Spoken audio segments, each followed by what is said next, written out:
निकल बाहर निकल। अरे अरे हई का है हो, दारू पी के फिर आ गईला। अब पियेंगे नहीं तो कहाँ से जिएंगे।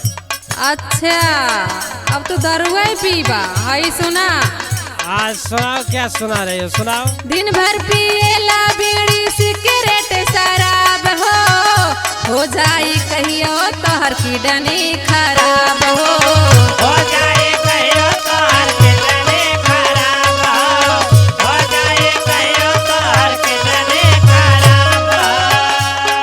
तोहरे एकरे बारे में चिंता ना बा, रात दिन तुम्हें खल दारुए चाहिए। अरे चिंता हमके है, तू चिंता मत करो। बस चुप पे रहा। है सुना, सुनाओ। दिन भर पिएला बीड़ी सिगरेट शराब हो जाई कहियो तोहर किडनी खराब हो जाए कहियो तोहर किडनी खराब हो जाए कहियो तोहर किडनी खराब। हो जइबा दुबरा के तू जाए बला में ऐसे रोजे करे जवाना भुजाए बला में ऐसे रोज करे जवाना हो जाए बला ऐसे रोज करे जवाना हो जाए बला।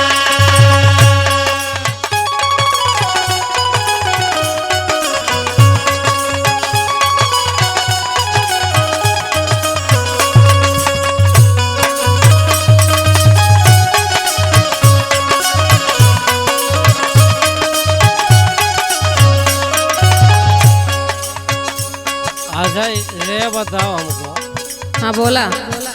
तुम देते हो तुम्हारे पिताजी देता है? अरे देखे मतलब ना तू कमात है तो दारू पीबा। अरे तो कुछ कमी है तुमको बताओ। हाँ है सुना, सुनाओ सुनाओ। मेहर के अपने जो मन बाना बतिया बाद में बढ़ जाई तो हर सतिया बाद में बढ़ जाए तो हर सतिया बाद में बढ़ जाए तो हर सतिया। पछतावा पछतावा सुधर जा वहीं से। अच्छा ठीक है ठीक है।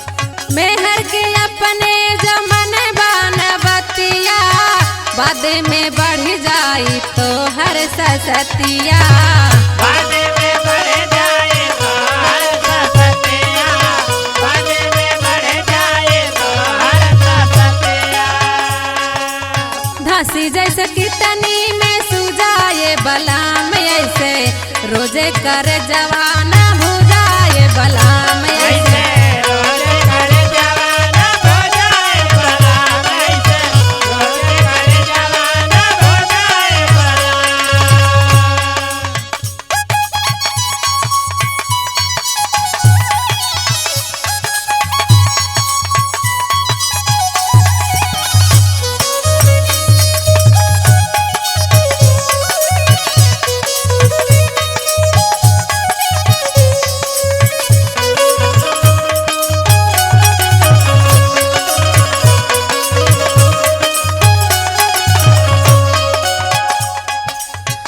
अरे माई हो माई, ये मुआना का तो क्या समझाई न पाई हो। अरे तोहर माया जा दादा जम पे अरे ते अब्बा तो है ना, खैर ना वो चुप पे रहा।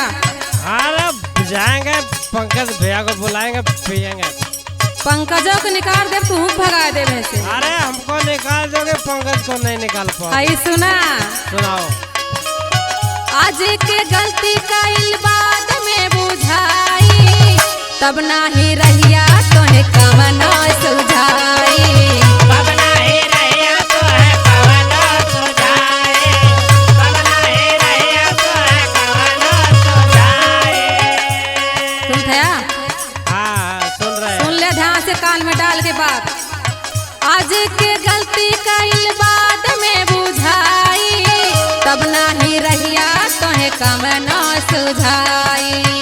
रस्ता न मिली खोजे दू जाए बला में ऐसे रोजे करे जवाना भुजाए बला में ऐसे रोजे करे जवाना हो जाए बला ऐसे रोजे करे जवाना हो जाए बला।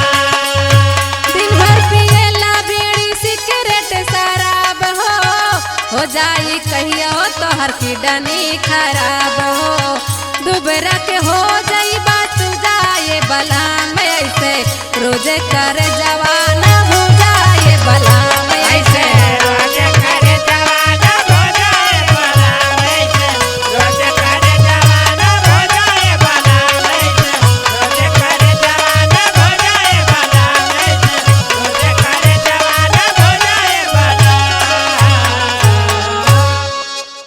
तो आज के बाद नहीं पीऊँगा।